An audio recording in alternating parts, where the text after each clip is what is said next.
Hey there, friends. It's Phil, and it's episode 11 of Grow It. And today we're going to talk about the smell of bananas.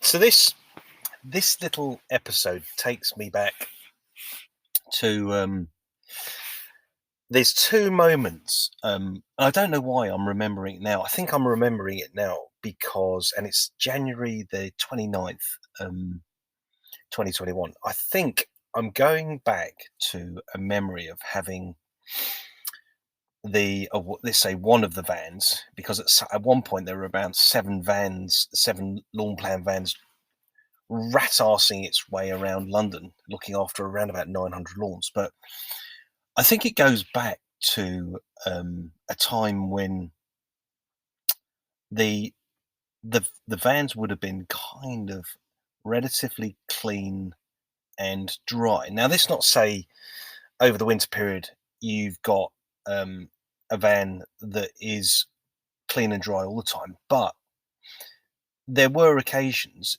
in winter when uh, the kit's dry, the van's dry, and everything's kind of in good order. And yeah, the van in itself, and if you ever go into a lawn specialist's van, it has a really distinct smell. And there's two smells that I'll bring you, or I'll bring to your attention. And one was actually one was and obviously this podcast is about the smell of bananas, but there was one podcast where I had a client that was in I've got a feeling was kind of in central London somewhere, um, around about Ladbroke Grovey kind of area. A guy I believe from memory, and I will name him, a guy called Mr. Silver. And he had this most extraordinary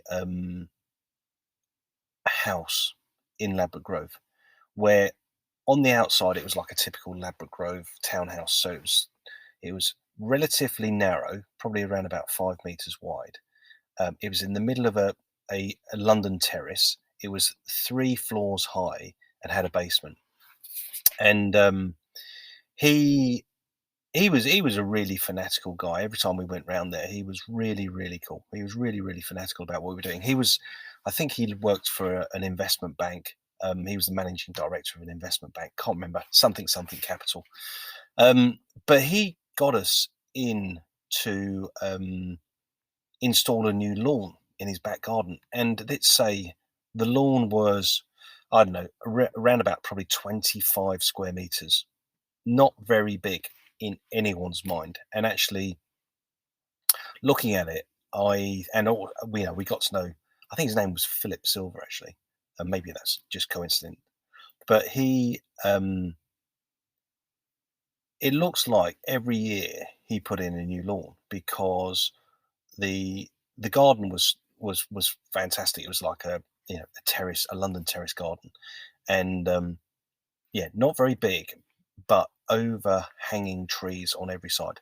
So at the start of a season, I we were putting in a lawn around about this time of year. At the start of the season, um, the lawn would settle in, it would be installed, and it would grow relatively successful. And he had a small lawnmower and looked after it. Um, and I think as the tree canopies developed over time, over the season, the garden then became very, very shady. And what happened quite quickly, and I think it was partly to do with the cutting regime as well, was that the grass kind of deteriorated, and I think to some extent it was really worn, it was really used, and it kind of like it just was knackered by the end of the season. So every season, certainly we did it for a number of years. Every season he'd put in a new lawn, 25 square meters, pretty easy to do. But there's just to give you a little bit more about the journey, is that in to get the lawn in, we had to go in through the house, down through the basement, and then back up onto the area that was going to be the grass. Now, he had the most spectacular art collection in his basement. I mean, I think there were um, a little collection of Picassos in there. There were definitely some really, really spectacular artworks, and I think they were Picassos. Um, I only know that because when I went and met him the first time and did the assessment, I went through the basement and saw the artworks and said, "Oh wow, this is fantastic." And he said, "Yeah, you know, very gracious with his, let's say, his wealth." And he just said, "Yeah, it's beautiful, isn't it?" And introduced me to various bits and pieces. Now, here's the thing, right? Is that when we actually got to put the lawn in, he had a joiner in before us to put in a corridor through the basement, which, on reflection, was absolutely the right thing to do. And at the time, I went, wow, that is incredible preparation. So consider this: over a number of years, we did this turf installation, but to look after the artwork, to look after the basement, he got someone in to build a corridor through the basement gallery, kind of thing, which was a massive investment for a piece of 25 square meters of turf. You're looking at, I don't know, 100 quid of materials. But the preparation was always the same with us. It was always absolutely meticulous preparation of the root zone, importing some brand new loams that help the lawn kind of get growing pretty quickly and get the roots down pretty quickly and kind of survive as well as it could. And then we always used to use a grass supplier. I think they were called County Turf. And we used this particular grass type that was used on sports fields. Um, but yeah. So the basement, went through the basement, in through this corridor, and installed these lawns every year, and then he would look after them, and he'd call us back from time to time to do some remedial treatment, and then every year, I think it was every year for quite a number of years, we'd be replacing the lawn.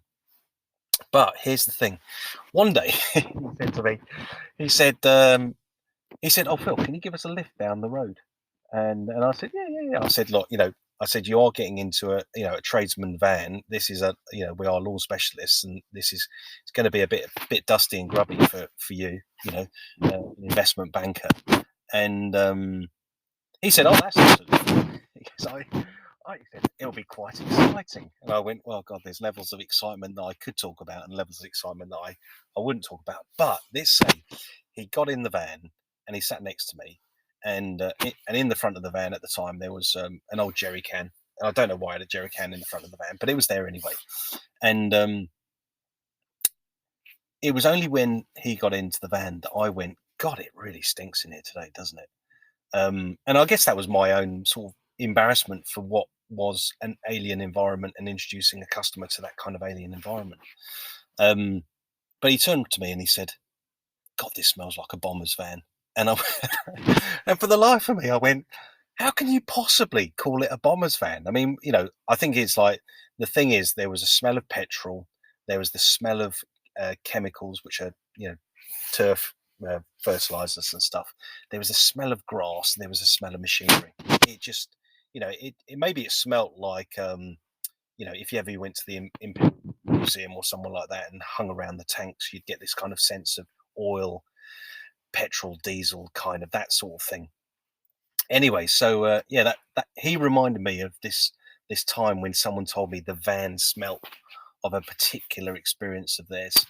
Um, but yeah, I never forget him. He was really, really cool, and he paid us really, really well to do the job, and he paid us really, really efficiently on time. If not, in some cases, he just threw money into the account and said, "You do it when you can get round to it." I also do remember that the parking restrictions there were hideous, and all we could do was basically park up and get parking tickets. But he covered all the parking tickets, and I think they were about 120 quid a day to park outside. We were only there for a day and a half, so not a huge expense. But the other thing is, so mulling through that kind of memory of the smell of the van, the other thing is, and I don't know whether you've ever experienced this, is uh, the lawn, a freshly cut lawn, particularly in, let's say, early spring, early summer, which we're only kind of, we're weeks away from it now. The smell would smell of banana skins. I'm telling you, the smell of banana skins is what freshly cut grass smells like. Now, you may think, no, it doesn't, Phil. It smells of grass. But the thing is like freshly cut grass, almost like aerated grass, i.e., grass that's in the back of the van, or maybe slightly going off. So like a banana skin, right? When you peel the banana skin and you leave it for a few hours, or maybe if you leave a banana to go off, it gets that really pungent, really quite acute banana-y smell. The kind of banana-y smell that you have when you have bananas that you use for banana cake, right? It was that kind of banana-y smell. Now, I don't know whether the banana-y smell is it's definitely a top note. So within fragrances, you've got top note, middle note, and the kind of the outlying tones. But it was definitely a top note because there wasn't much depth to the banana-y smell. But I think the banana-y smell is just another smell that's very, very acute when it comes to looking after turf and looking after it well. You get used to all these kind of fine sort of idiosyncrasies within this turf world um, that I live in. So yeah, um, I guess it's just fascinating. It's like the thing is, yesterday's podcast I talked about sound and how so podcast 10 I talked about the sound of a lawnmower, and how that a lawnmower blade is sharper by listening to the sound of the engine, because a blunter blade runs the engine slower or puts more strain on the engine. It's really marginal, but you can hear it if you cut lawns all day long, you can hear it when you're working with blunt blades. But similarly, it is the other senses that are very, very dominant, particularly during the period coming into spring and into summer, is all of the other fragrances that you get around turf, grass, lawn maintenance. But look, I have to say that my kids also really, really kind of like used to love the smell of the vans. I don't know why. I think it's kind of like familiar. It's a trusting smell. It's reassuring. It's kind of there each and every year. So it's kind of like a footnote, or a smell footnote to the year. Every year you can expect that smell to be coming into the vans, and you can probably expect that smell to be coming into your shed if if you try and smell it, if you try and become aware and conscious of what you're doing more than just cutting the grass. If you're looking after your lawn, if you're looking after that pitch or that patch of ground, is the more you become conscious of what you're doing and how you're doing it and how consciously you are doing it. You're not just cutting a lawn, you're not just boshing out a bit of feed, you're not just dropping a bit of grass seed on. When you're actually maintaining something year on year on year on year, you start to get very familiar with what you expect, and you start to benchmark that. Really, this is what I expect this time of year. This time of year, particularly, so 19th of January, is a very, very neutral time of year. Very, very neutral. But I know that we are only weeks away from some of these other very distinct smells coming through. Anyway, look, that's all for today. Enjoy your bananas and enjoy your artwork, and be careful with petrol in vans. That's another story for another day. Anyway, I'm Phil. This is Grow It. Thanks for listening. Take care. See ya.